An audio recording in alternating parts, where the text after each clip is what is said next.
Experiment, experiment, experiment. The 2nd of November, 2024. قال رسول الله صلى الله عليه وسلم: الخير ما اطمأنت له النفس والإثم ما حاك في الصدر. قال رسول الله صلى الله عليه وسلم: علماء أمتي كأنبياء بني إسرائيل.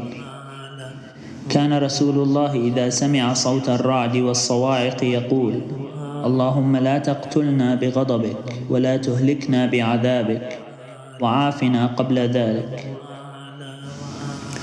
They are all humble. When Moses, peace be upon him, saw the Prophet Muhammad, peace be upon him, he asked Allah that he would make him from his ummah, but they are both similar. It is a given that Moses, peace be upon him, is from the ummah of the Prophet Muhammad, peace be upon him, because they both are messengers and prophets of Allah. Therefore, the request to be from the ummah came out of uncertainty. Why would Allah show me the Prophet Muhammad, peace be upon him, if I'm not going to be from his ummah? We do not differentiate between any of them.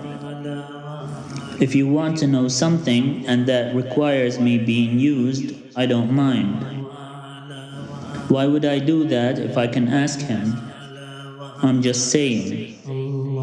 And I did not mean the evil intent behind such an experiment. The word experiment looks weird. The 3rd of November, 2024. Stop arguing like the disbelievers would argue.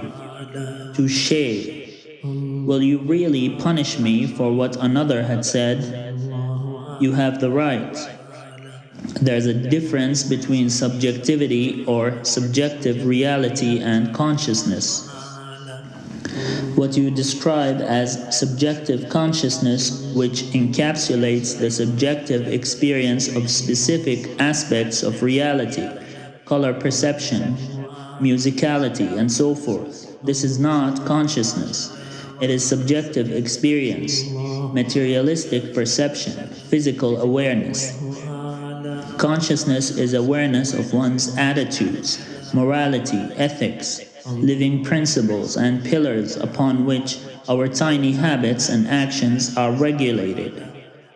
Consciousness is knowing when you have made a mistake, right after you made the mistake. Being conscious is the urge to correct the mistake, whether it is in speech, in attitude, or even in thought. It is not only material perception and how you experience the world as an individual. This stems from anthropocentrism. It is not consciousness.